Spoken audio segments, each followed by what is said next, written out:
since the first nuclear plant went online in '69, that was Oyster Creek here in the States, there's been 250 nukes ordered, and 130 of those were canceled before they ever generated a kilowatt, and 20 others were shut down prematurely because they broke or they had a meltdown or something like that. And every one of those built late and over budget.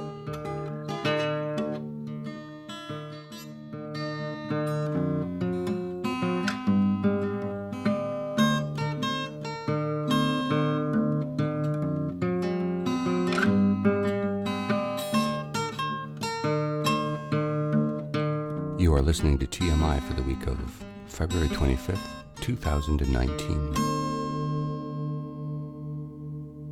This week, Arnie and Maggie Gundersen joined me from Fairewinds.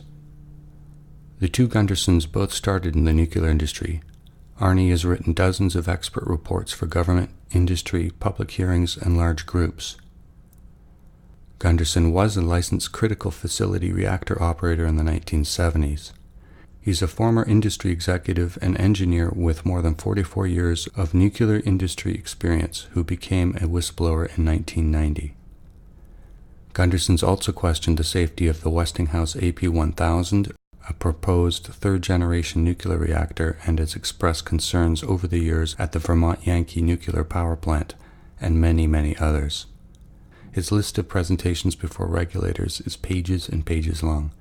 He served as an expert witness in the investigation of 3 Mile Island and has provided commentary on the Fukushima Daiichi nuclear disaster, most notably in the days after the meltdowns on various news networks like CNN. We posted his curriculum vitae in our show notes. He has a Bachelor of Science in Nuclear Engineering, holds a master's degree in nuclear engineering, gained an Atomic Energy Commission fellowship in 1972. Gundersen even holds a nuclear safety patent, is a former nuclear industry senior vice president. During his nuclear industry career, Gundersen managed and coordinated projects at 70 nuclear power plants in the United States. Gundersen is a chief engineer of Fairewinds Associates and board of directors of Fairewinds Energy Education, a 501c3 nonprofit organization. Who is Maggie Gundersen? We know who Arnie is. Arnie is 44 years of experience in the nuclear industry. You have some experience in the nuclear industry. What was your connection before you guys met up? Before we met up, I was working for combustion engineering in reload core design. And I was an engineering aide there. My background is in journalism prior to that. And I was also a math whiz, so the two went hand in hand. And I had been brought on to combustion engineering, and they were a nuclear vendor that built a lot of the nuclear plants in the U.S. And I was brought on in order to make sure that engineers could produce work that was really legible to lay people. A lot of the people that our materials were being presented to with the different utilities were not necessarily nuclear engineers. They were senior utility officials, vice presidents, presidents, and so it had to be in a lay language that could be understandable. So I worked with engineers on converting that material. And then during that process, they also had me work in reload core design. That looks at the fuel optimization. So in the U.S., it's 18 months now, that every 18 months that the plant is shut down and fuel is removed and fresh fuel is added, you have to do the mathematical calculations to balance out the core. And so I worked with the engineers on that for a couple of years. And then I was offered a position in nuclear public information at a proposed nuclear power site. And it was a combustion engineering organization that was working with them. So I went to the site in upstate New York, and that's where I met Arnie. And he was the lead nuclear engineer on the project, and I was in charge of public relations at the site. And so we started working together. And did that site get built? No. New York State Governor Hugh Carey at the time, who his family was heavily invested in oil, put a moratorium on any nuclear plants in New York State, and the site was shut down. So we ended up deciding to get married, and we moved to Connecticut, where Arnie took a job as director of engineering with Nuclear Energy Services, and they did oversight on nuclear power plants all over the country. Maggie's husband, Arnie Gundersen. And Maggie actually became an executive recruiter, recruiting executives to take jobs within the nuclear industry. So we stayed at it for a long time. And at some point, I noticed in my notes, at some point in around 1990, you found yourself a whistleblower. What happens between your marriage in 79 and 1990 in terms of your view of nuclear power? Well, my view changed first. And so at one point we finally agreed to disagree. We had 2 young kids, and so I was doing a lot of work and study looking at the environment and human impact, waste. Rachel Carson, her work, all different work. And I was really concerned about the impact of nuclear long term. So at that point we had started to, the term is agree to disagree. I didn't support what he was doing anymore. No, and I was part of the priesthood. It was there's an orthodoxy that you buy into when you're an executive. I was a senior vice president, and for the last 5 years of that time period, 1985 to 1990. And I thought the system worked. I thought the checks and balances were in place. I thought employees were protected. And it's interesting, though, we did have a solar heated house. So I guess I wasn't entirely committed to nuclear. We in the 80s, we had a solar heated house. So the whistleblowing occurred in 1990. I was one, an executive, but 2, member of a radiation safety committee, and I found that the company was violating its license. Now, is that where you found some radioactive material in a safe that was supposed to be an accounting-related safe? Yes, the company was storing. We had a safe at the company to keep radioactive material, but that isn't where some individuals decided they would put it. And one of the accountants came to me and said, "Do you know there's radioactive material in the accounting safe?" And that caused a cascade of events. And the first thing I did was try to find the company's radiation safety officer, and only to realize that they had left 9 months before and the company had none. I told the president of the company, and a couple of weeks later he fired me. And this is where it gets interesting, because I honestly thought that the Nuclear Regulatory Commission would come to would identify, would support me. And that's not what happened. They sided with the company, and it just, it's a long story, but they sided with the company, and we were out in the cold. It gets interesting then, because Maggie was a reporter, and having reasonable access to other reporters, we were able to get enough visibility on our case to get the Inspector General involved through John Glenn, Senator John Glenn. And he, the Inspector General, discovered that all of the violations I had identified, and then some, were real, and that the Nuclear Regulatory Commission, a guy named John White, he was a manager at the NRC, had deliberately gone out of their way and instructed his own people to ignore the law and to screw Arnie Gundersen. So that's the beginning of our whistleblowing. One of the reasons Nuclear Energy Services fired Arnie and wanted to be sure that he was not in the picture is they had a number of sole source referrals from the NRC. And if they had to go to the NRC and say, hey, we screwed up, we lost track of this radioactivity, then they would have not been able to have those sole source referrals. And you and both of us have always talked about, how money talks in the industry. Let me fast forward to 2010. Okay. And Maggie ran into John White at a meeting. John White was the guy who screwed me in 1990. So 20 years later, he's still working as a manager at the NRC. And I'll let Maggie finish out the conversation she had with Mr. John White. We have it on film too, because there was a cameraman there for other issues, and he realized that when I walked up to John White, because he was now head of tritium oversight at operating reactors, and there are a lot of questions, as there are in Canada, there are in the U.S., about tritium and tritiated water leaking off-site, right, and what that means to the environment and to humans. Isn't it 2010 that there's a tritium leak at Vermont?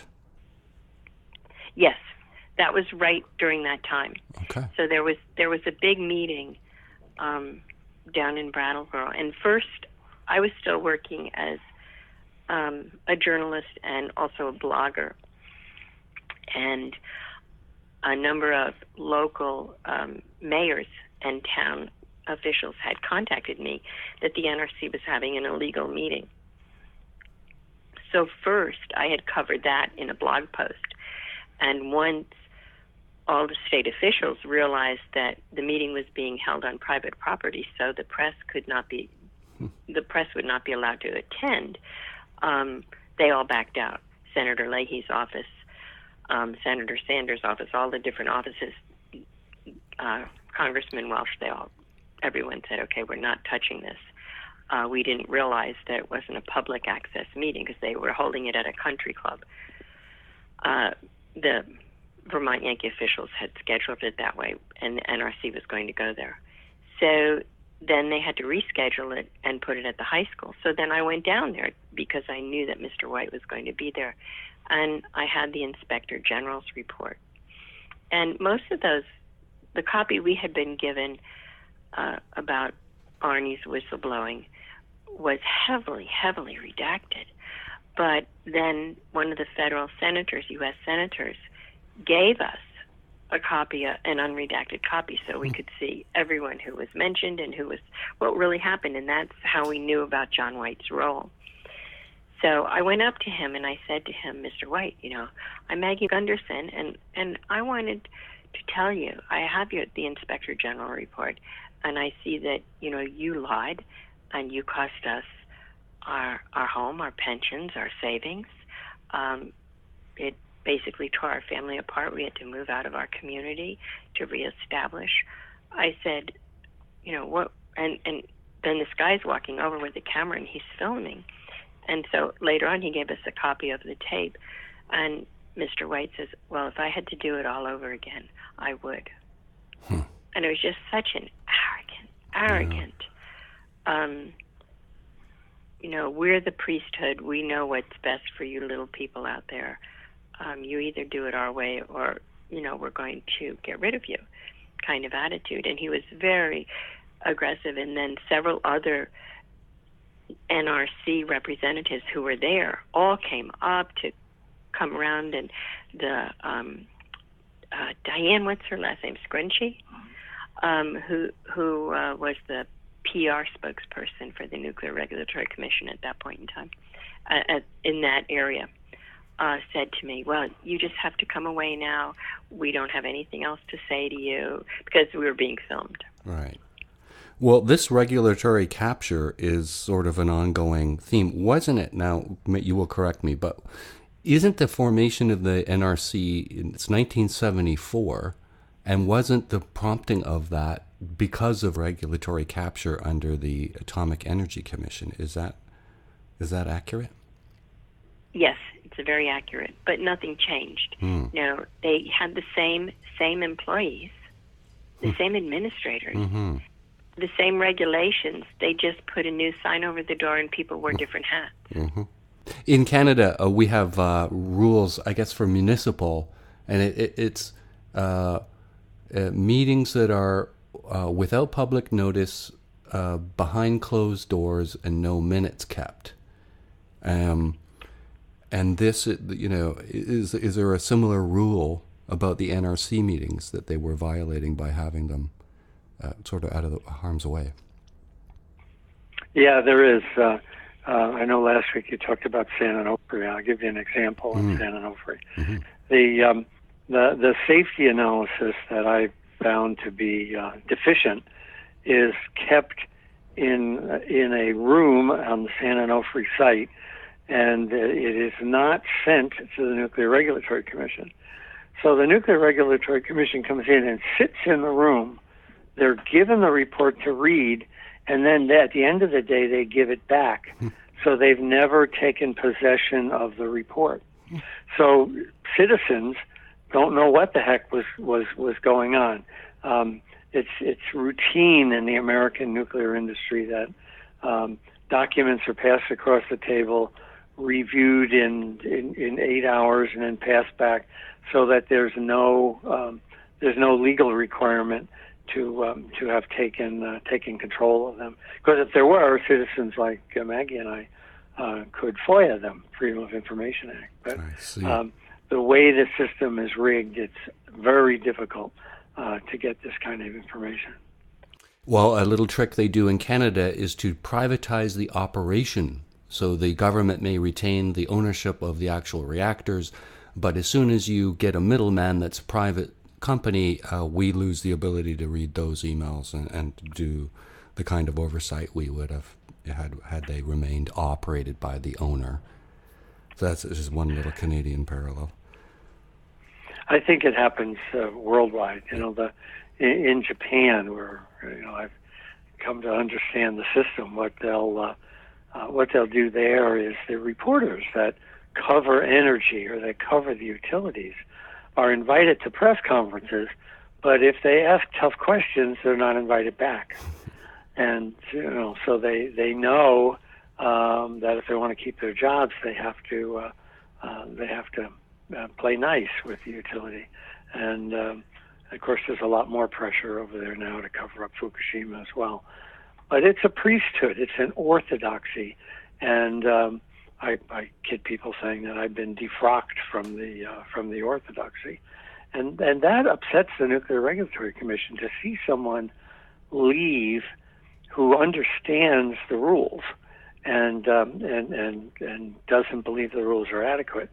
We had a case where we noticed somebody was hitting our Wikipedia site, and Maggie noticed it and had a guy go dig into it. You want to pick it up? Yeah. So Arnie was invited to speak at the House of Commons, and he was preparing for the trip to the UK, and the groups that were setting it up had called me and said, these 3 reporters will be in contact with you. And one reporter contacted me and said that he would, I had set up a time for Arnie to meet with him in UK. And then 2 others, one didn't return any calls, and the other one, I rang her and she said, "Oh, we're not going to cover you. I've read all about him. He's not really a nuclear engineer." And she started telling me all this stuff. I said, "Where are you reading this? Mm-hmm. Are you on some weird conspiracy site?" Mm-hmm. And she said, "No, it's all over the internet. Google him yourself. You'll see." And so that ended the call. And I Googled, and Wikipedia came up, and we never knew who had set up a Wikipedia page about him. I ultimately, much later, found out it's a gentleman who's now a retired professor, but who was a nuclear professor, and he had written all these incredible, very detailed things about Arnie that were correct. But when I read the page, it had all been changed, because you could, groups can go in Mm-hmm. and tamper with Wikipedia. and the nuclear industry had.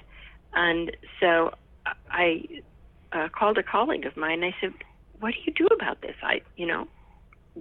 And he said, let me look at it. So he traced it down. He ran, because everyone signs in on Wikipedia and you can do the trace backs and everything. Mm-hmm. And he did all of that and then traced where the IP addresses were coming from. And it all turned out to be coming from within the Nuclear Regulatory Commission during working hours. Wow. And on NRC computers. And it was at a time that Arnie was testifying as an expert on a particular case, and then the second biggest company making changes to the site also, and reiterating and fine-tuning what the NRC was doing was Exelon, and the case that Arnie was testifying on was against Exelon in front of the Nuclear Regulatory Commission. So we had seven hits on the site over a couple of years where somebody that we traced to the NRC was changing my credentials on the site. And we got Senator Leahy involved, who was our Vermont senator. And the NRC confirmed that a very senior person in the NRC, outside of the union bargaining unit, way up in the NRC, had been going in to change our Wikipedia page using NRC computers on the NRC payroll during normal business hours in the headquarters. And the Inspector General asked the Office of General Counsel, which is the NRC's lawyers, and the Office of General Counsel said that NRC personnel have a First Amendment right to attack Arnie Gundersen or anybody who's critical of the agency during normal business hours. We have that in writing. It's just it has been since 1990, and John White and now senior people at the NRC. They really do hold a grudge. This is probably going to be over the top, so maybe you'll rein me in. Nuremberg war criminal trials. One of the crimes was propaganda. And so if you are somebody who believes that there's a connection between the nuclear industry and a military objective, then when government employees lie about it, isn't that legally propaganda? I think it is. I've written that on our site, and I tweet that on my private Twitter feed all the time. I agree with you 100%. It is propaganda. Yeah. Is that government, or is it funded by the industry? Is there some way they can claim that it's they're not speaking on behalf of the government? It's the government, but it's also funded by the industry. 90% of the NRC's budget comes from a tax on each of the operating reactors, so that they're essentially almost all of their budget is not funded by taxpayers, but indirectly it is through electric rates. But the owners of the reactors pay the bill. But they are government employees, and this person happened to be way up there in the structure. Pete Domenici was a very influential senator in the 80s and 90s, and he wrote a book, and there's a chapter in the book about how he forced the NRC when a previous chairman was there, Shirley Jackson. He forced Shirley Jackson to knuckle under and back down on some safety concerns because he threatened the NRC's budget. So we see this all the time. The NRC is a commission with 5 appointed commissioners. Well, each of those 5 has been vetted by the lobbying group that supports the nuclear power, which is NEI, Nuclear Energy Institute. Mm-hmm. So in order to get to be an overseer of nuclear power, one of these 5 commissioners, the industry vets you. Mm-hmm. So what kind of objectivity can you possibly expect? I'm always interested in the similarities between Canada's CNSC, our federal regulator, and they bill the client for their inspections. They derive their funding largely from their clients. And often they do not put their clients in jeopardy because their overall mandate is to enable the nuclear industry. It's sort of the same, I think, everywhere. And well, an example in the U.S., is it not the FLEX program? These are design changes after Fukushima that they were going to implement, and then when they found out it would be too expensive for the industry, they backed off on that. Is that accurate? Yes. Yeah. Yeah, there's the staff at the NRC is about 2,000 people. And as you move up, you become more co-opted by the nuclear industry because, when you retire, you can get a real lucrative job working for the nuclear industry while you're bringing in a nice pension, too. Right. So the management of those 2,000 people are pretty much co-opted by the nuclear industry. But all 2,000 of them wanted to make significant changes post-Fukushima, and the 5 commissioners who have no nuclear engineering background between them overruled their 2,000 engineers and said, no, we're not going to do that. Yeah, the commissioners are all appointees, federal appointees, but so... Yeah, well, it sounds pretty similar to the Canadian setup. Yeah, there's only 2 differences that I see with the Canadian system. We've been asked to testify several times in Canada. 2013 on behalf of nuclear awareness. Yes. Yeah. Yes. And we also worked with some of the First Nations, doing research for them and preparing background reports that they could use.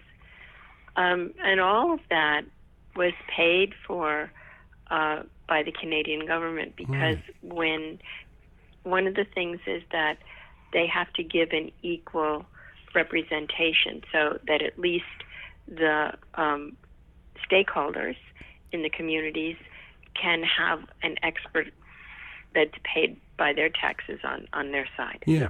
It's really not an equal representation. When I spoke in Toronto on Pickering, there were 20 of them against me, and that's pretty normal. And the CNBC, I think it's called, was very arrogant about my testimony. So clearly, even though the citizens had the opportunity to bring in an expert, the owners of Pickering didn't want to be confused with the facts. And Pickering is incredibly close to Toronto, and I just pray it shuts down before it melts down. Well, they've had to extend it, I think, slightly beyond its recommended lifespan because they're refurbishing Darlington. And their fantasy is that they need to keep this really old Pickering running to make up the electricity. But I don't know if you know much about this, but we dump steam. We give electricity to the United States at a loss. And right next to us is Quebec with surplus hydro. So it doesn't make any sense up here. Yeah, you've got a captured agency and an industry that wants to stay in business. And I think what's happening is the economics are changing, but nuclear power in Canada makes no sense because of the ultra cheap hydro coming out of Quebec, and New England is buying all sorts of hydro from Quebec, but yet the people in Ontario won't do the same thing. And the irony is that Ontario Hydro, which is the entity that built all of these nuclear plants, was hydro. That before we went to nuclear, we were predominantly hydro, a green, clean, renewable resource. It's just the irony of it, and of course, a historic bankruptcy of Ontario Hydro after building 20 nuclear reactors here in Ontario. Historic, I think, is one of the largest corporate losses in the history of money for our species on this planet. The bankruptcy of Ontario Hydro. I looked at the Bruce plant for some of the First Nation groups, and I was shocked to see that the employees have an ownership interest in the Bruce plant. And the Bruce plant is the biggest nuclear plant in the world. It's got 8 reactors. And so, you can't expect someone to step forward and bring forward safety issues when they've got an ownership stake in keeping that plant running. I was just amazed that could happen. And the other issue we faced up there when we did some of the research and testimony is there were environmental members of the First Nations who were very concerned. They were parents, young parents, and 20-somethings and 30-somethings and 40-somethings, okay?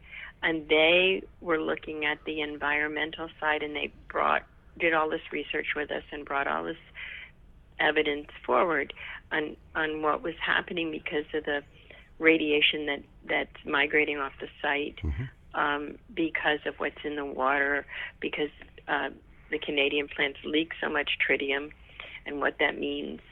And so they were looking at this, but then when it got brought to the elders, and we participated in a meeting with the elders, they saw it as they couldn't lose the jobs, that they couldn't lose such a big employer in the area, and that's what it came down to. Someone was talking about the Vogtle plant in Georgia and how it was selected and placed in a low-income area on purpose. It's interesting. Vogtle, there were 2 reactors at Vogtle, and they were supposed to be completed for a couple of $100 million, and instead they came in at billions of dollars over budget. Those 2 were built about 40 years ago. And the state of Georgia didn't want to make that same mistake twice. They were afraid that building a nuclear plant would bankrupt the utility.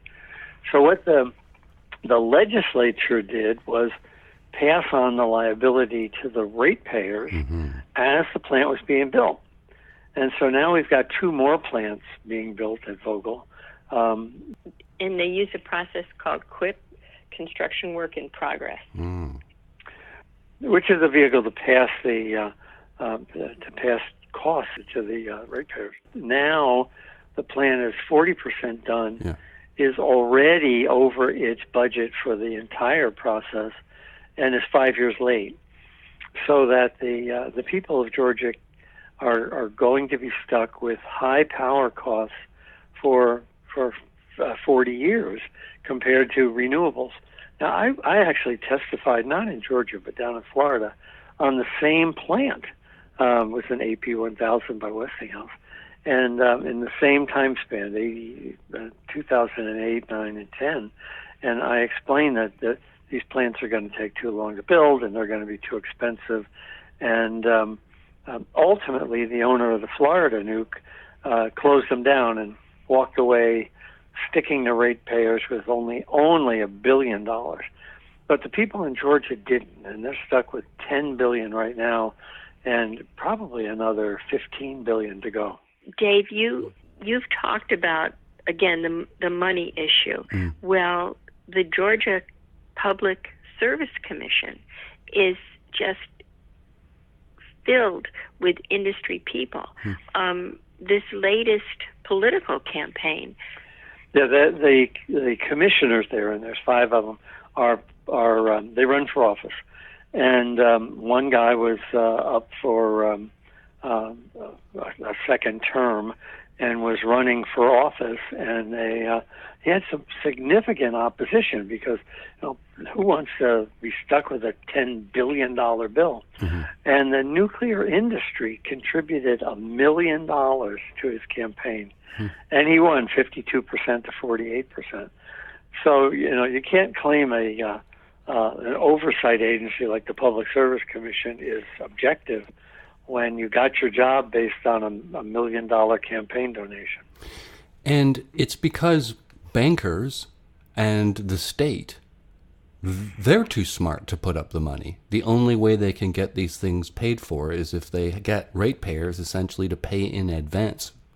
And they're captive. They have no choice. Ratepayers are forced, they're captives, and they're forced by a monopoly to fund it. And you can't buy your electricity somewhere else. You're literally forced to fund this. We saw that here in South Carolina. Yeah. Maggie and I moved to South Carolina last summer, and there's a plant here, the VC Summer plant, that was canceled after it's a giant hole in the ground, and they put $8 billion into that giant hole in the ground.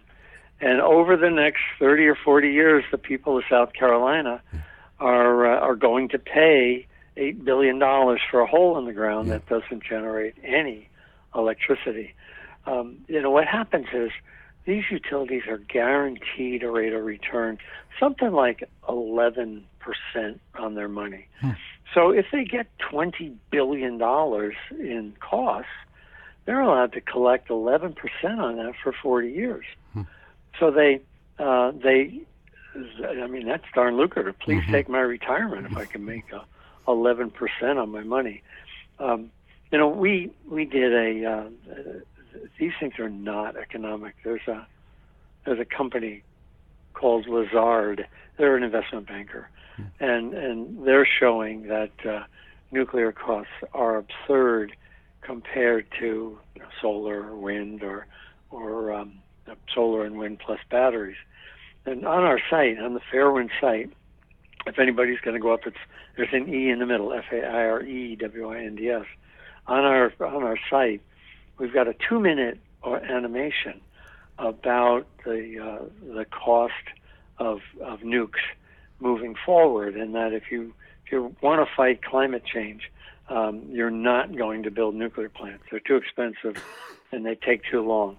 So they're not going to be online in time. It's a 2-minute animation called Smokescreen. Okay. It's on the site. And that's Fairewinds Energy Education. Yes, but the site itself is just Fairewinds, FAIREWINDS.org. Okay, we'll be because we're nonprofit. Okay. We'll be putting all kinds of links in our show notes. In fact, I'll just off the record, I'll send you an email asking for a bunch of links that we can put in our show notes for people who want to learn more. Can I go on the record here? Yeah. Yeah. When you hear utilities threaten about, oh my God, if our plant shuts down, the polar bears are all going to die.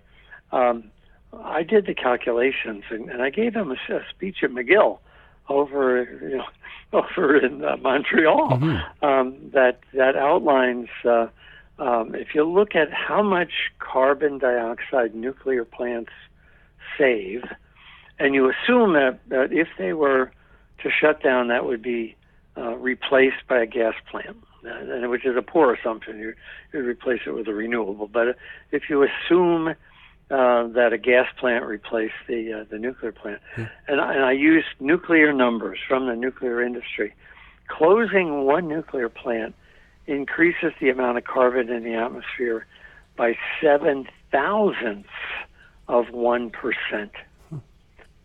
Not 7%, 7,000ths of 1%. So it's a drop in the bucket. And of course, like me, if you've been to Fukushima, you can see the downside is much more significant than the upside. And in making that calculation, it's because there's so many machines and plants and processes involved in just mining the uranium and following the fuel chain to the plant. It's always interesting, how do you make these calculations? Like, for example, how do you make the calculation of the cost of nuclear power? Because in Canada here, if you go to the ESO site, it's the site that actually gives the kilowatts per hour cost. It looks wonderful, but we never include all these deferred and hidden costs. And in the same way with the carbon or greenhouse gases, sometimes there's enrichment, there's mining and milling, there's chemicals that are input into the process, there's the construction of the plant, the operation of the plant. Nobody talks about what happens after the fuel it has to be trucked, it has to be processed, These are impossible calculations to wrap your head around for the average person. Well, the industry calls that term externalities, and they're not figured in any of the costs at all. Yeah. And they're everything that has to do with protecting our environment and human lives. You spoke about in Canada and the Serpent River and that whole area. There are 10 dead lakes there that have been totally destroyed by the uranium mining. Yeah, I have photos of very high piles of uranium tailings. You'd think it was a mountain, and I think that was close to the Serpent River. It was declared as a dead zone as a result of the nuclear industry and their antics. Yeah. So, and none of that nobody is paying to clean that up. There are something like 9,000 known uranium mines in the U.S. that are just sitting idle. No money to clean them up. They're leaking into farmland and into city and town water supplies, and no one's monitoring them, let alone working to make sure that radioactivity isn't migrating anywhere. Yeah, and these numbers are best case. I've spent a couple months in Japan over the last couple of years, and it's going to cost the Japanese government $500 billion, $500 billion to clean up not just the reactor site, but the state of Fukushima Prefecture. That's a number that Naoto Kan spit out, and everyone laughed. That was an insane amount of money, and people tried to downgrade it to 250 billion and 125, and isn't it going to be 100 years of dealing with this accident? It's going to be more than that. Yeah, Khan got his number from me, I think. Okay. He and I have become friends over the years. Yeah. It's interesting. Though I was giving Khan and I were on a tour together, 2 tours, one on the East Coast, one on the West, and we were discussing his role as Prime Minister during the disaster, and we were talking about how I said, given what he's an engineer, and I said, given what you knew, the Japanese said he should have evacuated, but he didn't know enough. And so Khan turns to me and he says, through the interpreter, the information I was receiving from Tokyo Electric and METI, M-E-T-I, which is the nuclear regulator, was neither timely nor accurate. So as Prime Minister, if the companies are not telling you the truth and your own regulator is not telling you the truth, what chance do you have to make a good decision? That's an example of this insidious relationship. Right, and the same thing happened in the U.S. because at 3 Mile Island, President Carter was not given the right information either. He was lied to. And Arnie got to speak with Governor Thornburg, at which commemoration for 3 Mile Island, which one was that, the 35th? On the 35th commemoration, the Penn State had a symposium, and I was the keynote, and Governor Thornburg was the other keynote. And afterward, I talked to him, and I said, Governor, you were lied to. And he was kind of startled, and after about 10 seconds, he says, yeah, you're right, I was lied to by, at the time, the company that owned 3 Mile Island. And I said, well, given what you know now that you were lied to, would you have evacuated? And he said no. He said, that's just the kind of guy I am. So then I talked to a member of the Nuclear Regulatory Commission at the time, and he would agree with me that they were lied to by the utility, and he said to me that if they had known how bad things were on the very first day, they would have recommended to Governor Thornburg to evacuate, and he's absolutely confident Governor Thornburg would have evacuated. So, you know, this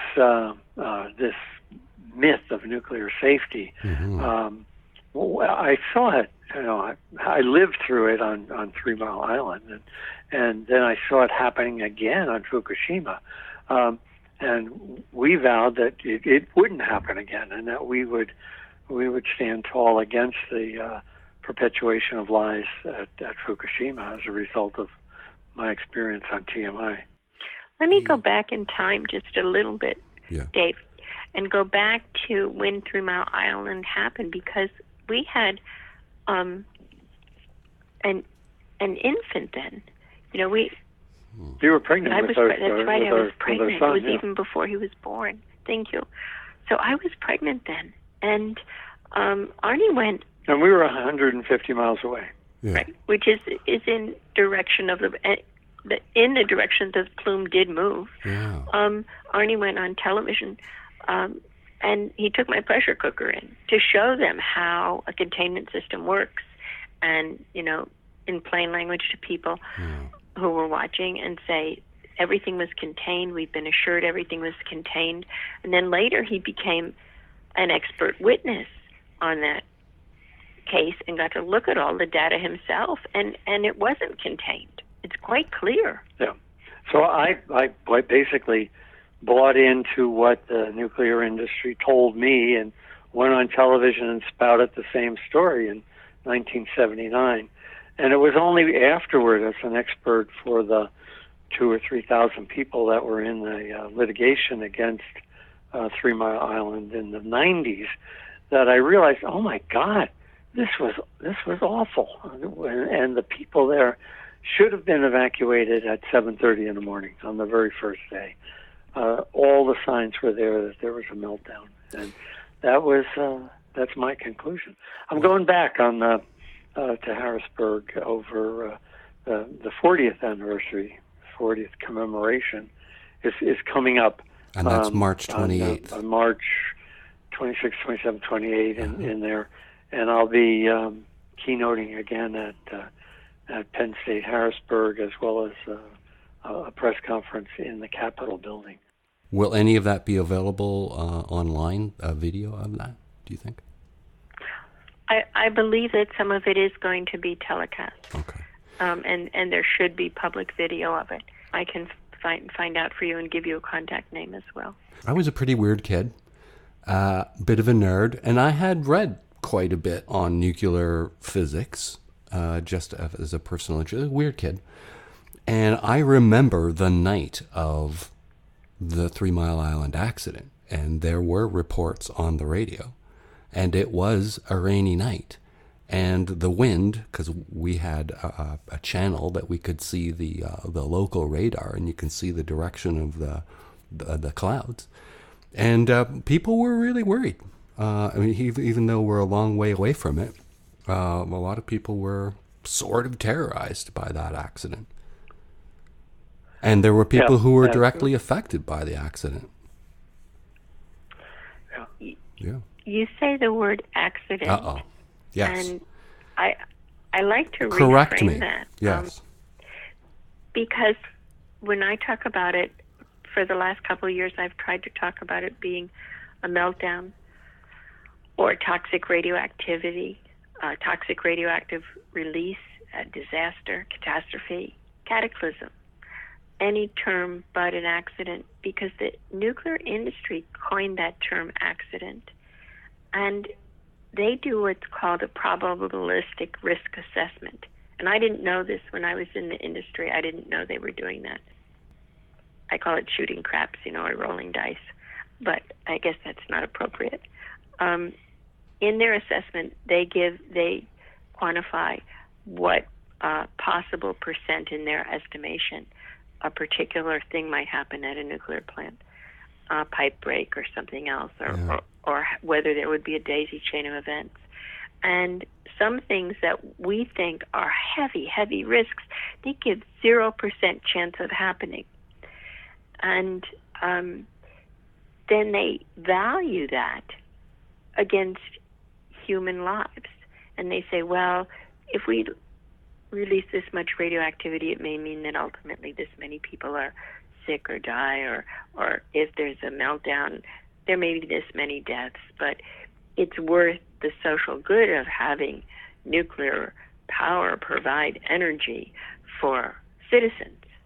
At one time, everyone believed that and thought it was true because they thought, like when Arnie and I went into the industry, we thought we were so against atomic bombs, we thought that nuclear power was a safe way to use a genie that was already out of the bottle. And we were wrong, totally wrong, because the industries are just incestuous and intertwined. But to decide that a human life and people's communities are discardable and are not worth acceptable risk. It's just outrageous to me. Yeah. Acceptable risk, and they have tables for a certain amount of radiation released is going to have a predictable effect on X number of people, and they decide to proceed, risk be damned, as a policy. How these models, the ICRP, this is a controversial subject where the ICRP is used often as a benchmark to make those risk calculations. And there's a lot of debate about how those risks are assessed. That's one of my favorite areas to talk about. Yeah. Because there are a number of people now who are doing extensive work. The ICRP model was first off based on using data from the atomic bomb, but they didn't use any data until 5 years after Hiroshima and Nagasaki. So they didn't take in all the deaths in those first 5 years or illnesses, and they didn't track them all. They didn't have enough data to go on. That's number one. Number two, they use size and weight of a man, and they don't look at how much more radio sensitive women and children are. And there are many radioactive isotopes that really hurt children at different ages, or cross the placental barrier and damage fetuses that are going to be born. It's tragic, and none of that is accurate. None of it is accurate. Yeah. Well, BEIR-7, biological effects of ionizing radiation, BEIR, says that there's no threshold, there's no de minimis number that is a safe level of radiation. The less you get, the less likely you are, but there's no zero. And it's interesting too, because Dr. Marco Kaltofen and I have published a peer-reviewed paper that shows that the internal exposure that the ICRP is calculating is grossly under-exaggerated. People are breathing in these things that we've called hot particles, and back when Fukushima happened, Maggie and I were being laughed at for using the term, and now everybody's saying, oh yeah, hot particles, we know all about that. But when Fukushima happened, no one wanted to admit that hot particles were falling on Seattle and on and on and on. Yeah. So what we're finding is that they're incredibly small. Microscopic doesn't do it justice. Nanoparticles of fine dust. And they get stuck in your lungs, and they are highly radioactive. So it's like putting a howitzer in next to your lung cell, and it just blasts the cell until it creates a cancer. So the industry wants to talk about whole body exposure to radiation, in quotes, but they don't want to talk about the hot particle. And you can just imagine a hot particle, you breathe it in, you've got mucus on the lining of your lungs, it lands in the mucus, and now that particle is literally in direct contact with tissue. They don't want to talk about that. Correct. They want to talk about bananas or air flights. Right. And all of that is so inaccurate. But it's not just inhaled. It's ingested also. So it's in your liver, it's in your colon, GI tract, your colon, your lungs, your brain, your bones.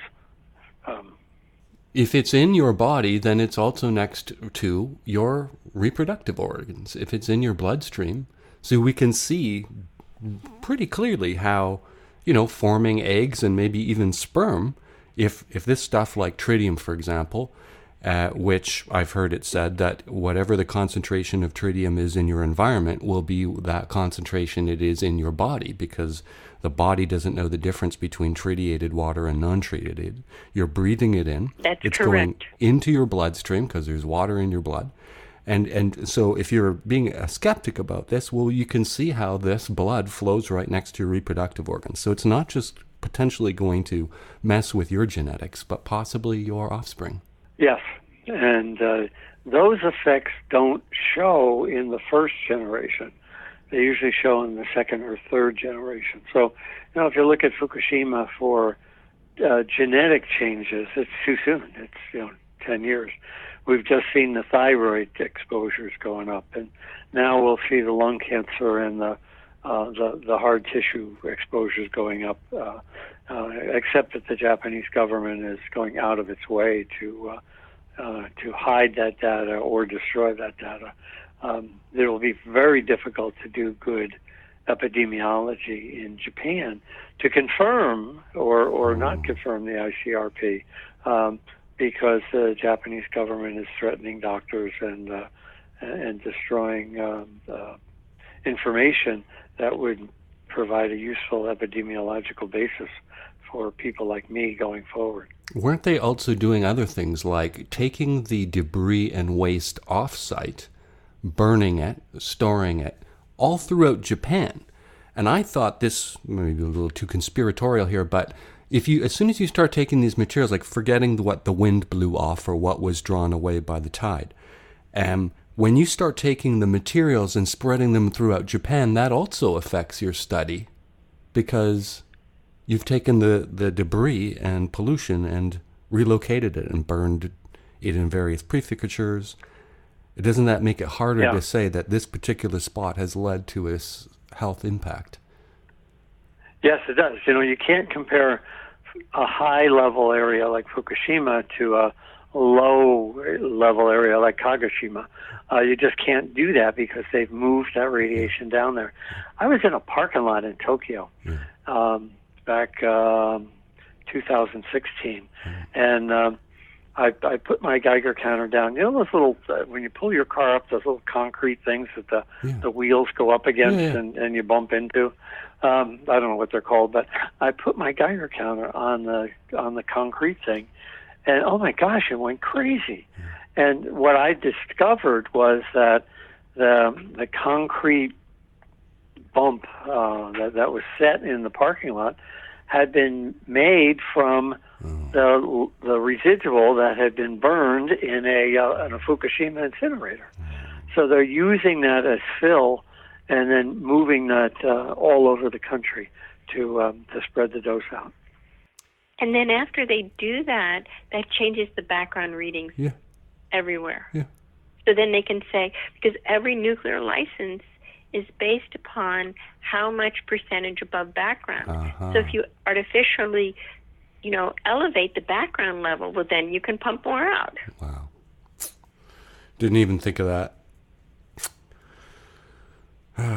All this effort into being conniving and secretive and diabolical, this is a bit of a fantasy. What if a lot of this effort had been put into making these plants safer? Is that even a thing? I know in Canada that I've spoken to people in the sort of anti-nuclear field, some of them previous engineers working for the industry, and they have long lists of small little things like upsizing pressure release valves and design changes that they would feel more comfortable if they were implemented. Is there any way to make nuclear power safe at all?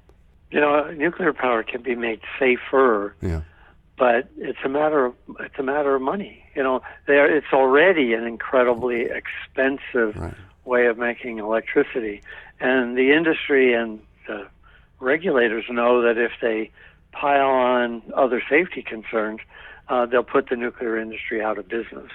and this dates all the way back to the 40s and the bomb programs. There's a nexus between the secrecy that went into the bomb program and the secrecy within the nuclear power industry that we've seen, in the case we discussed earlier in the broadcast. When I was in the industry, you think you're part of almost a religious cult. When I was just out of college, I wrote a very complicated report about a problem in a nuclear plant, and it used three coupled partial differential equations. And I wrote this. This is back in the day when the report was typed on paper. You didn't have computers. And I wrote that on such and such a day, the power plant, which was Millstone 1, had a, quote, and I called it a serious saltwater leak. And the boss of my boss called me in. He said, "I like the report, but no, we didn't have a serious saltwater leak. We had a saltwater intrusion." So you're trained early to make words so that the general population doesn't understand how serious things were, and that's permeated from the 40s and the bomb all the way through till today. If you ask too many questions, it's proprietary information, or a national security issue, or it's hard for a civilian to understand in every way. We've told you before, and you know it, and other people know from our work, that we've testified on a number of cases. Mm-hmm. And some of them are public cases in front of the NRC, or it's a case that goes to court and is publicized. But the majority of them, if workers come forward and sue, or if agencies find safety violations and employees want them corrected, all these different things, a lot of the time it's just settled out, and everyone's paid off. And so we will have written a report that's scathing and really shows how bad things were inside that particular plant, but we're not allowed to talk about it at all. We have to sign non-disclosures when we get to look at proprietary plant material. And the reason for that is that there's a life on the line, or perhaps even somebody's died, and it's better for the plaintiff, for the person who's been injured, to settle rather than fight for years and years and years. Mm-hmm. So these settlement agreements are made with non-disclosure agreements so that no one ever gets to see how bad it was. On the other hand, the people that were directly injured, are compensated. And that's the way the system works.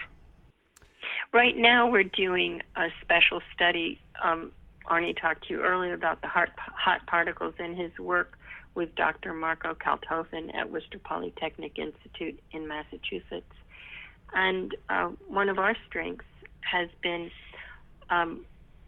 doing community citizen science programs. And so we've set one up in California, and we're working with PSR LA, which is Physicians for Social Responsibility, the Los Angeles chapter, and they've organized the groups of volunteers who have gone out and done sampling in Southern California after the California fire, the Woolsey fire, which started on or adjacent to the Santa Susana nuclear fuel lab. Okay. And that had test reactors that had radiation releases. It had a meltdown there. They tested rocket engines. It has all kinds of fuel that's leaked out there. And then more than 80% of the entire site, which was already known to be a Superfund site and heavily contaminated and has not been appropriately cleaned by its owners. It was a DOE site, and then it became several other different corporations are involved in the site. That 80% that burned of the contaminated area, where did it migrate to? Where did that ash go? Where are those nanoparticles of dust being inhaled? Where are they being left? Will they be ingested? So the communities approached us to see if we would help them set up the program in the database and help them with that. And that's what we've done. There's more than 300 samples already being examined, and more are coming. And it's been an amazing feeling for us to be able to help a community see what really happened, because less than 24 hours after the fire started, 2 agencies, one state and one federal, said everything was okay. No radiation escaped, and they had no way of knowing that. And so none of the fire people, the firefighters, were appropriately gowned or masked. Mm-hmm. I mean, it's just horrific. Okay, now this dates back to the 1957 Rocketdyne meltdown. And it's 20 miles from LA? The meltdown was actually 1959. Oh, okay. There were 4 of them, though, so there might have been one before that. What? Yeah, the biggest one, there were 4 reactor major radiation releases there. Okay, did not know that. They had, 10 test reactors? They had 10 test reactors at one point. Wow. This is 40 miles from L.A., but that was back when L.A. was a little town. Right. Well, part of the site is only 25 miles from L.A. Yeah. We see that a lot, where these places are in the middle of nowhere to start off with, sort of, and yet there's been no control of the population growth around the sites. I mean, that's certainly true here at Pickering, and L.A. has sprawled right up to the fences of the Santa Susana site. Is that accurate? Yes. Yeah. Yeah. And Pickering is a classic example. Yeah. The Simi Valley there, some of the water supply is contaminated, and people, there are many, many cases of cancer in a number of children. So Physicians for Social Responsibility LA, PSR LA, has a lot of that material on their site, and there's an incredible video about that by one of their spokespeople, Denise Duffield. And there's just Bulletin of Atomic Scientists has a big expose on that was just, the author is Daniel Hirsch, and he's with the Committee to Bridge the Gap. It just goes into all the history, and that's up on the Bulletin of Atomic Scientists site. For us, it's a real privilege to work. I want to bring up several names to you, to work with people like Dr. Marco Kalthofen, who's doing this type of science with Arnie. And when Arnie went to UK, and we talked to you about that trip, he met one of the people who helped sponsor him to go over there and that he worked with while he was there, is Dr. Ian Fairley. Yeah. And Ian's very interesting for you to think about, because... Well, I've tried to get him on the show several times. He almost came on once. Yeah, I've been trying to get Ian Fairley. He would be He perfect. grew up in Toronto. No way. Well, I know he's testified to hearings here. Yeah. Yeah. He was from the UK, but he grew up in Canada. He was born in the UK, but he grew up in Canada, and then he did his PhD at Princeton. So he encompasses, and he's back in the UK living and teaching, and he's done the seminal studies on tritium and tritiated water. Yes. And I've learned so much from him. When we were doing podcasts, we had him on ours a couple of times. And that's the And of course, the tritium reactor, the CANDU reactors throw out 10 times more tritium than the American reactors. I've heard it's 100. I could buy that. Yeah. We try and give more conservative numbers when we put them out there, because the industry is shooting at us all the time. Yeah. But with all that, so to avoid the problem, Yeah. what the Canadians do is just change the amount that's acceptable and raise it. Yeah. Because the Canadian limits are 10 times higher than the American limits. Well, that's how I know Dr. Ian Fairley, because one of his reports was to the I'm going to screw it up. OD, Ontario Drinking Water Association, ODWAC. And in Canada, our limit on tritium in drinkable water is 7,000 becquerels per liter. And I think in America, it's 740 becquerels per liter. And yeah, our nuclear reactors make much more tritium, so why wouldn't we have much higher limits on our drinking water?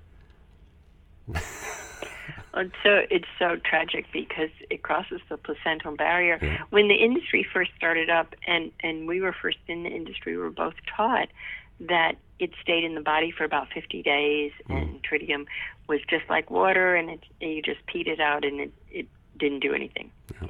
And it's so untrue. All the data, it changes water, and tritiated. Once water is tritiated, you can never get the tritium out of the water. Mm-hmm. And it goes into all different organs. It stays in for more than a year, and in some organs will retain it for several years.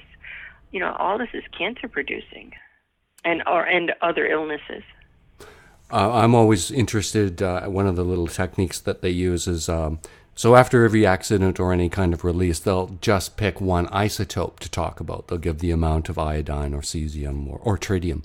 And there's never any worry that any of its friends will be there as well. I noticed that was a big thing after Fukushima. Whenever they would talk about a release of any one thing, they would only mention one of the fission products. And we're left wondering, what about the other 200? Right. Well, you said that earlier. You mentioned about the tritiated water at Vermont Yankee. So they kept saying, "Oh, well, the tritiated, tritium is here, but it's just tritium." And they're looking at the data, like from data 20 years ago, and not looking how it's absorbed in the body now. And then on top of that, it moves when it's like a stream, and the other isotopes come more slowly. Yeah, because it's essentially water. It moves with the speed of the water.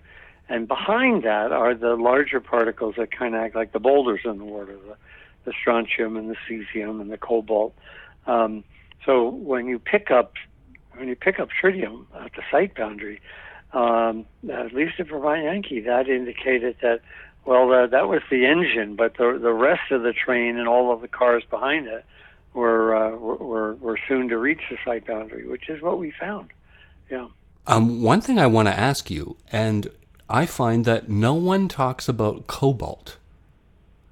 I don't even know why. Like, everybody knows about cesium and strontium and tritium and iodine.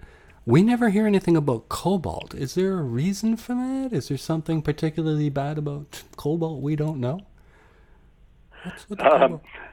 When a uranium atom splits, it creates fission products, and that's things like cesium and strontium.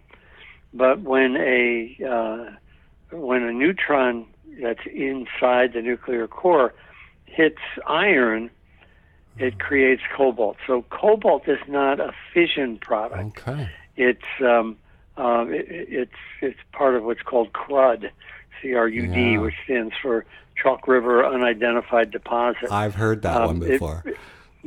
It plates out in the on the pipe walls and things like that, but it's not created by the splitting of uranium like cesium and strontium.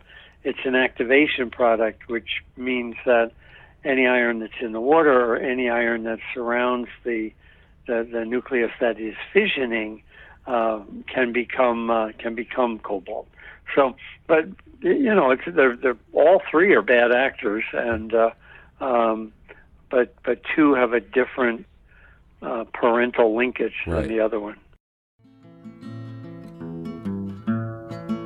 Find us on Twitter at @ThatArcher, our podcast page, tmi.twxnet.com. Rate the show on iTunes. It changes the way the show is listed. Another scientist I'd like to mention is Dr. Timothy Mousseau, and he's here at University of South Carolina, but we've known him way before we moved down here. We're in Charleston, and he's in Columbia, which is several hours away. That's the state capital. Dr. Mousseau has done seminal studies on the second, and third, and fourth generations of other species since Chernobyl and Fukushima.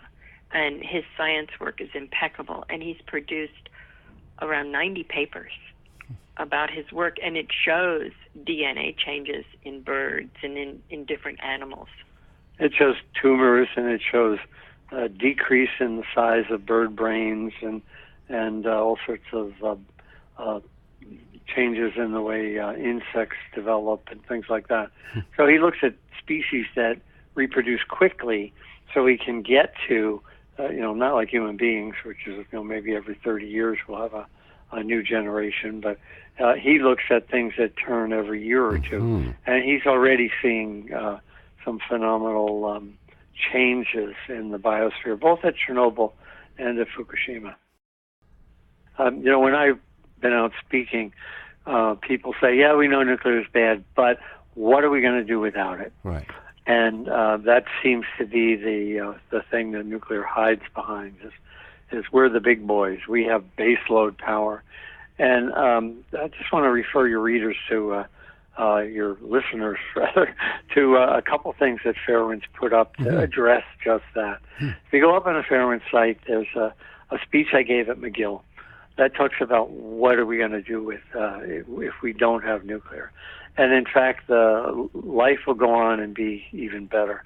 I wrote a separate, so if you just go up on the Fairewinds site and use the search function and type in McGill, you'll find a half-an-hour speech I gave on that topic. I wrote a piece in Truthout on the same topic. It's 1,500 words, so it's not a half-an-hour read, but and if you go up on the Fairewinds site and punch in Truthout, you'll find that. And I gave a speech at Northwestern. It was covered by Forbes, and the quote that over 500,000 people have read the darn thing, the Forbes story. And I said, the nuclear industry would have you believe that they are smart enough to be able to store nuclear waste for 250,000 years, but those same people would have you believe that humankind is so dumb we can't store solar electricity overnight. Right. That's an absurd argument. And the final thing is that Maggie addressed was this animation. It's a 2-minute animation called Smokescreen, which talks about this nuclear issue. We can do without nuclear power. One, our rates will go down. 2, carbon dioxide will drop. And 3, we can mitigate global climate change a lot faster by focusing on renewables rather than these pie-in-the-sky concepts for new nuclear power. And just to sum it up, in the United States, is it that there were 2 major nuclear builds going on? One was VC Summer, and that got closed down. And the one that's sort of remaining is Vogtle. Are there any other attempts to expand the nuclear industry in the United States these days? Or has that come to an end? Yeah. The nuclear industry is pushing something called the Small Modular Reactor, right. SMR. And we like to call it... Small modular renewables can do it much faster, much cheaper, and protecting both people and the environment.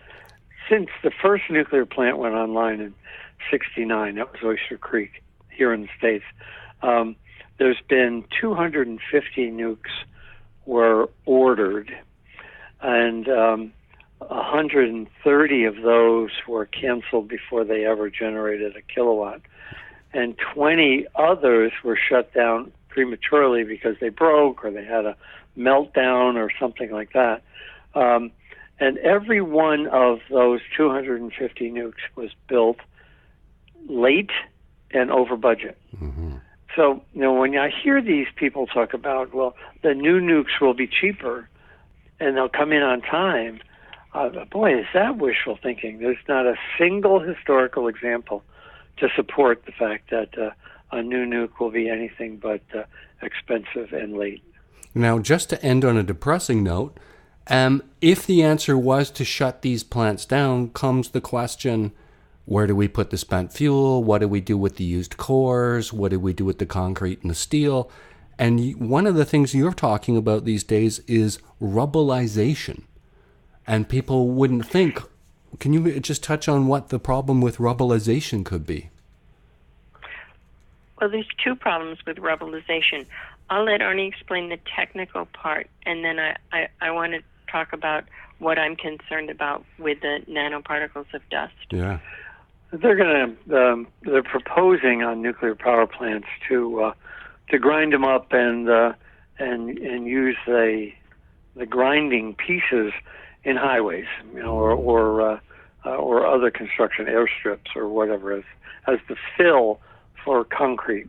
So rubbleizing means they'll grind it up in little pieces, and they'll then reuse those in some other industrial application.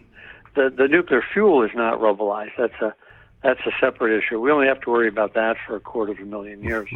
But this issue of rubbleizing is taking the other radioactive stuff and pouring it into sidewalks and things like that. Well, just grinding it up would make all kinds of airborne dust. Yeah, grinding it up. So when they grind it up on the site, if you look at rubbleization on the net or look at some of the construction areas where they've taken down a concrete building and they grind it all up and you see all this dust coming up and stuff, there's no way to know how far radiation has penetrated into a lot of the concrete inside a plant. There's all different areas or where there's been spills or what concrete is really contaminated, and they're not monitoring that independently.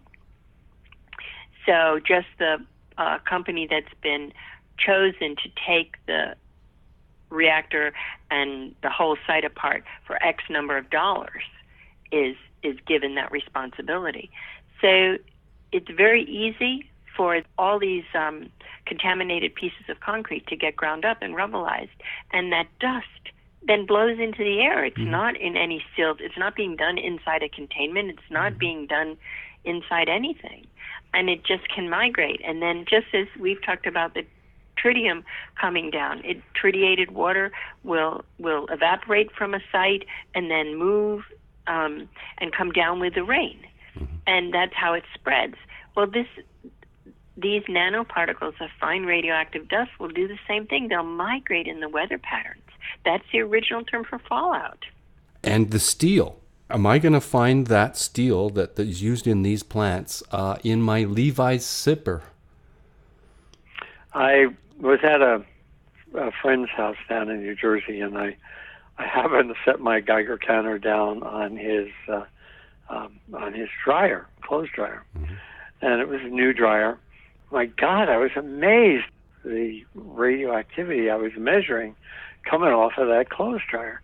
And it turns out that over in China, where this thing was made, they're blending in radioactive stuff into the sheet steel and using it in cars and buildings and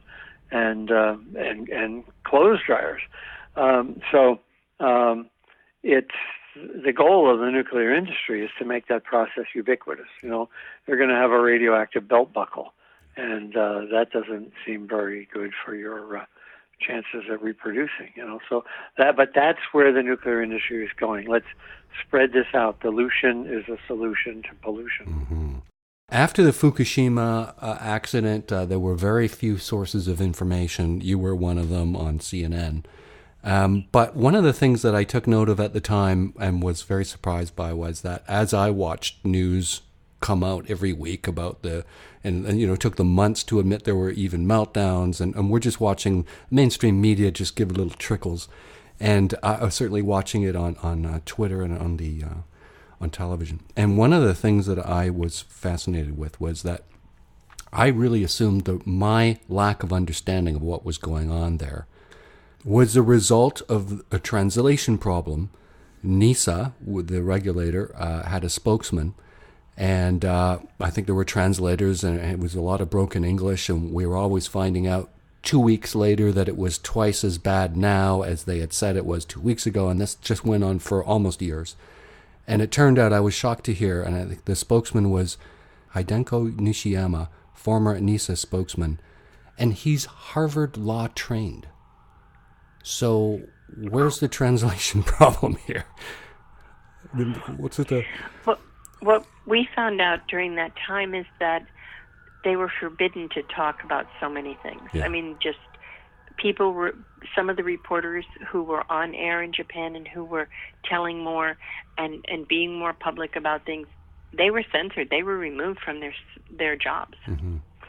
Maggie and I wrote a book with a Japanese woman, and the publication was on the first anniversary of the meltdowns, the first commemoration. So in February of 2012, I was invited over there on a book tour, and they found out about us because strategically the reason Fairewinds is on the map is because Maggie had the strategy, the overall strategy for our media presence. Isn't me? I'm media illiterate, but it's Maggie's. Anyway, I was giving. They invited me over for the book tour, and they didn't tell anybody in Japan that they were going to have a book tour until I got through customs. They were terrified that if the Japanese government found out I was coming, they wouldn't allow me in. So I got through the country, through the customs agents, and then they announced the book tour, and for a week, dozens of reporters lined up to talk to me.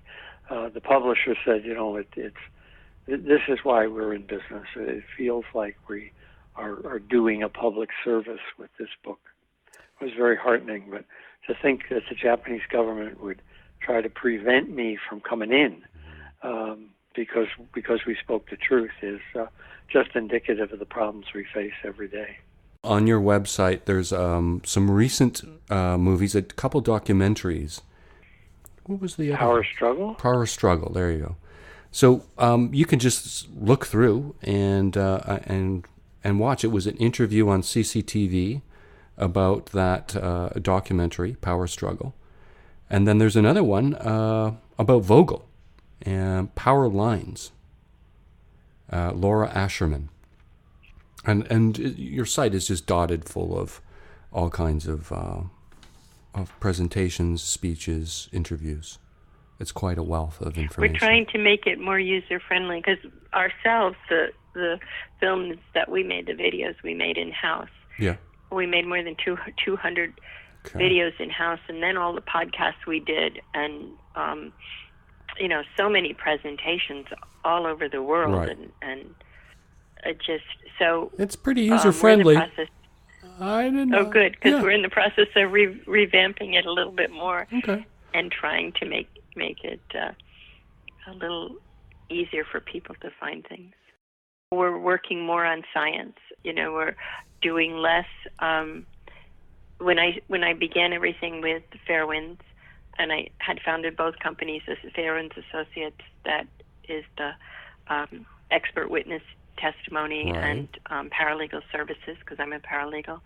So that when I founded that firm first in 2003, and then I founded Fairewinds Energy Education in 2008, we never anticipated the way it's developed or grown. Mm-hmm. And as Arnie said, I set up the strategy to do the films and do the podcasts and do all of that, and it's really helped people have the information that they really need. And we've had wonderful donors and funders underwrite that, and that's why we have it all open on a Creative Commons license that people can share and share alike. Not to give you more work to do, but there's no book.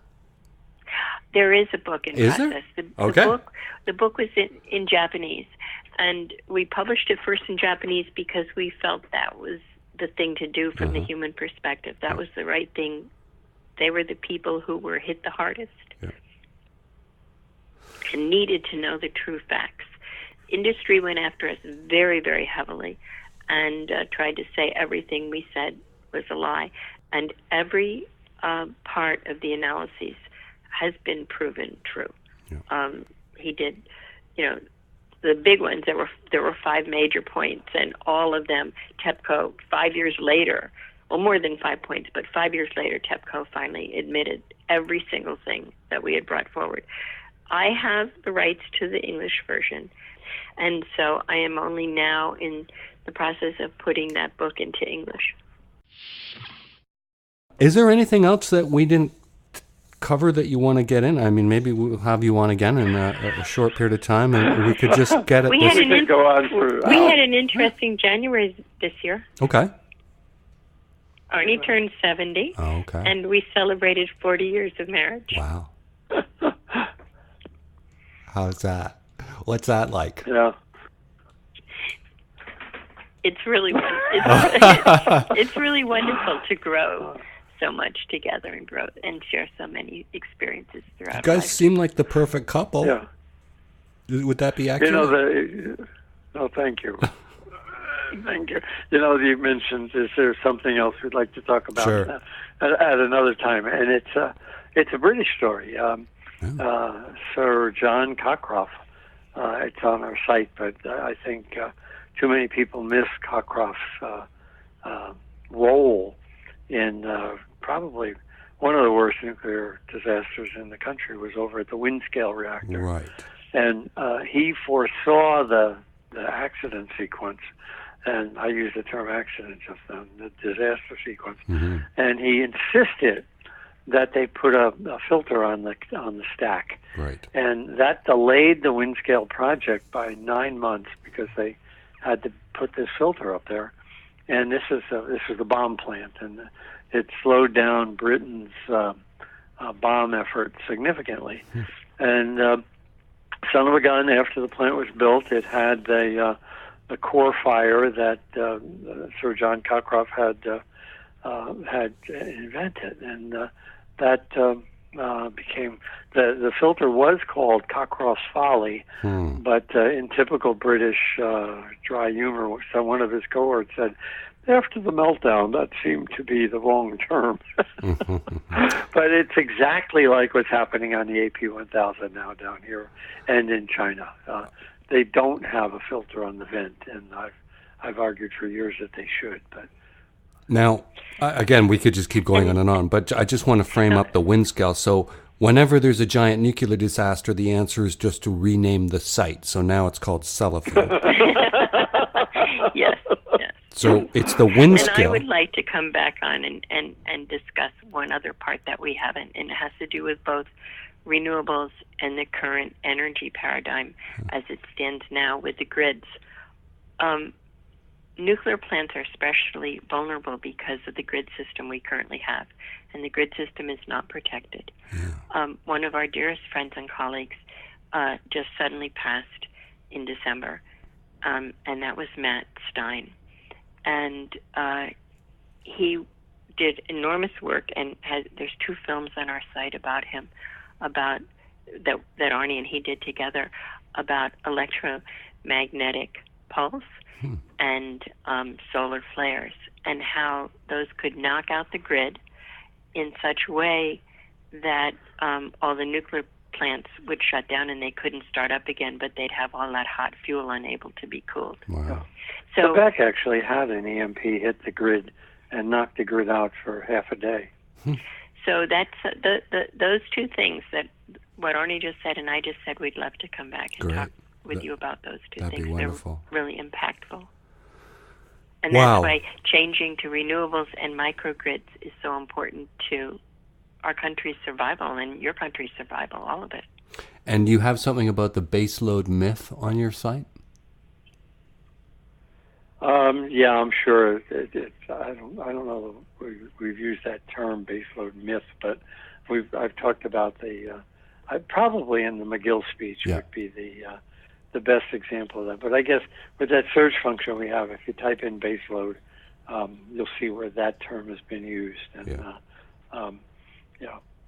And isn't it weird that a country with that many nuclear reactors, Japan, 54-ish, could just close them all overnight and yet still continue on? Yeah. That's for another show too. Because why they're doing it is because the banks